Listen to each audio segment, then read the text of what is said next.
In chapter 5.2, we look at ionic bonding, and you'll see that this is quite similar to what we looked at GCSE. What I've drawn for you here is sodium. Okay, sodium's in group 1, so I've drawn it with 1 electron in its outer shell. I've also drawn chlorine. Chlorine's in group 7, it's got 7 electrons in its outer shell. Okay, when I'm talking about ionic bonding and I'm drawing dot and cross diagrams, I can go back to this old GCSE model. I don't need to talk about it in terms of orbitals, I can just draw my electron shell diagrams as I always did. And we know sodium in group 1, every single time it reacts, it loses 1 electron. Chlorine's in group 7, when it reacts, it wants to gain 1 electron so that it has that full outer shell. If sodium wants to lose and chlorine wants to gain, then sodium will give its electron to chlorine.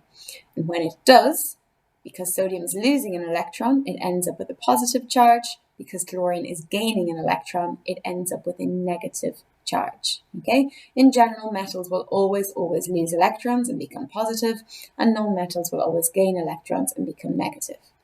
Because you've got a positive ion and a negative ion, they are attracted to each other. The attraction between something positive and something negative is called the electrostatic attraction. So we can say that oppositely charged ions are held together by the electrostatic force of attraction.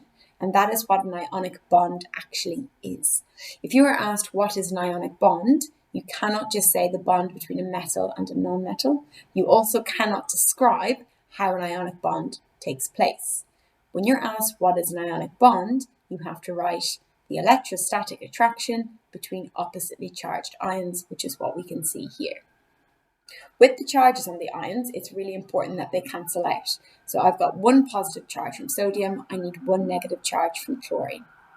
The charges are cancelling out, so I can just write NaCl as my formula. I only need 1 sodium and I need 1 chlorine. If we look at the example below, again I've used sodium, but this time I'm bonding sodium with oxygen. Again, sodium is going to want to lose 1 electron, but now you've got oxygen, a group 6 element, which has 6 electrons in its outer shell. Just like at GCSE, if it's in group 6, it wants to gain 2 electrons. Sodium can only give oxygen 1 electron, therefore 2 sodium atoms are needed. Each sodium atom will lose 1 electron, so each sodium atom will form a positive sodium ion. The oxygen will gain 2 electrons, 1 from 1 sodium atom and another from another sodium atom, to give oxygen a full outer shell. Because oxygen is gaining 2 electrons in total, it ends up with a 2- charge. Again, these oppositely charged ions will be attracted to each other. The 2 positive sodium ions will be attracted to the negatively charged oxygen ion, and an ionic bond will be formed. Again, these charges need to cancel. You've got 2 positive charges in total from the 2 sodiums. You've got 2 negative charges from the oxygen ion. +2, -2, the charges are cancelling.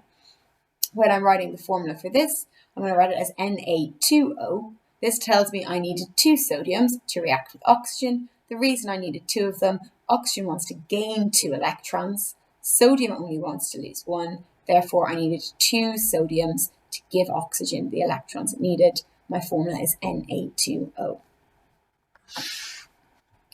A slightly more complicated example, we've got aluminium, which is in group 3, bonding with oxygen, which is in group 6. Because aluminium is in group 3, it's got 3 electrons in its outer shell, and it wants to lose 3 electrons. Oxygen, as we've seen, is in group 6, it wants to gain 2 electrons. Aluminium can give 2 of its electrons to an oxygen atom. However, it's got 3 to lose, therefore another oxygen is needed. That 3rd electron can be given away to another oxygen atom, but then this oxygen atom is not happy. Okay, it's only gaining 1 electron from aluminium. It wants to gain 2 in total. Therefore, another aluminium is needed. This aluminium can then give oxygen its 2nd electron, so oxygen is happy.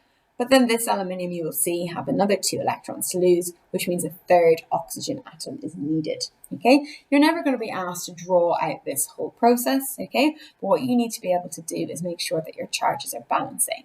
Okay.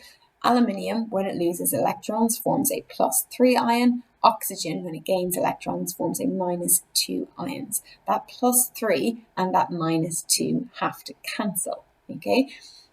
In order to make them cancel, You need 2 aluminiums. That gives you a total charge of +6. You need 3 oxygens to give you a total charge of -6. Again, you've got your positive metal ions being attracted to your negative non-metal ions, and you're forming an ionic bond. Drawing out these dot and cross diagrams to work out the formula will get very, very tedious. Luckily, there is a much quicker way to do it, okay? Just using your periodic table, if I were to ask you for the formula of potassium oxide, you would go to your periodic table, you would see potassium is in group 1, so you know it's going to form an ion with a +1 charge. You know oxygen's in group 6, it's going to form an ion with a -2 charge. I know these charges need to cancel. If I've got 2 negative charges on oxygen, I need 2 positive charges from potassium. That means I need 2 potassiums, and the formula is going to be K2O. If I were to write the formula for calcium sulfide, I go to my periodic table, I see calcium's in group 2, I know it's got a +2 charge. I see sulfur's in group 6, I know it's got a -2 charge. These 2 charges are already cancelling each other out. The formula will just be CAS. If I go to my periodic table and I want to write out the formula for magnesium nitride, okay, I see magnesium's in group 2, it's got a +2 charge. I see nitrogen's in group 5, it's got a -3 charge. This is less obvious than the 2 examples I've just looked at, okay? I know these charges need to cancel.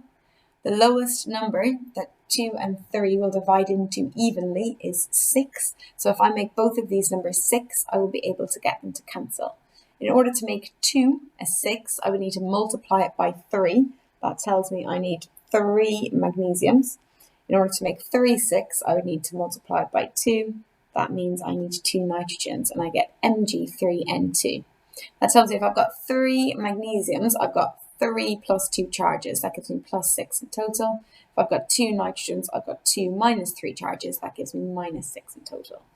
And another really, really quick way of doing this, if I were to write this again, +2 and N is -3, okay? If you just write the elements again underneath, and what you need to do is cross over the numbers, okay? Whatever number is next to the nitrogen ion, you're going to cross that over and write it down next to the magnesium. Whatever number is next to the magnesium ion, you're going to cross it over and write it down next to the nitrogen.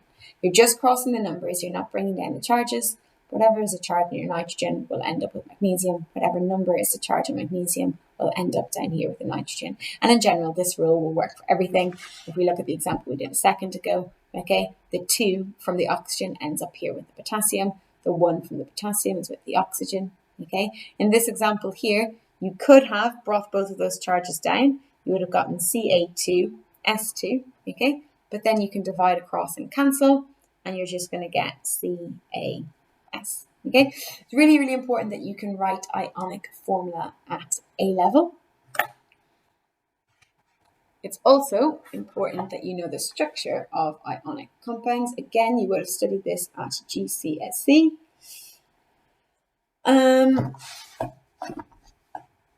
And you should be familiar with the term giant ionic lattice. So when you are doing these reactions between metals and non-metals, you're not just using one metal atom and one non-metal atom. You're using billions and billions and billions.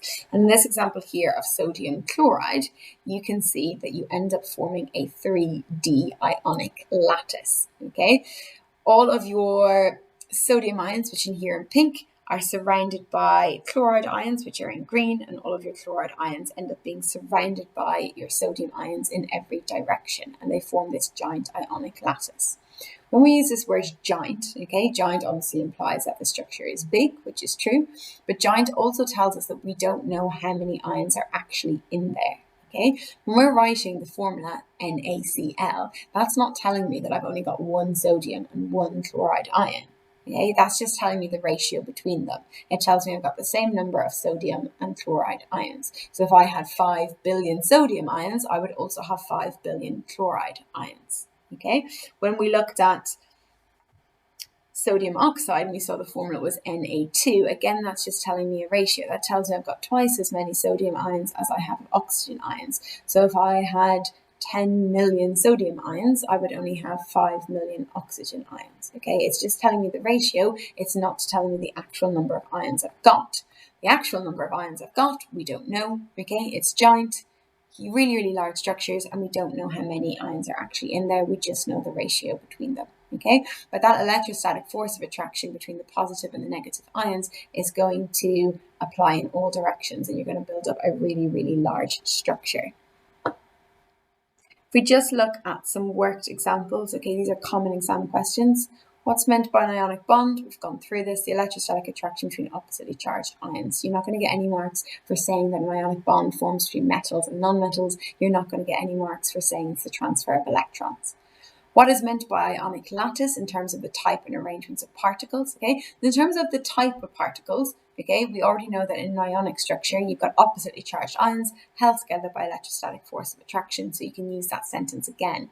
What people typically forget is that it's a repeating pattern in an ionic lattice, okay?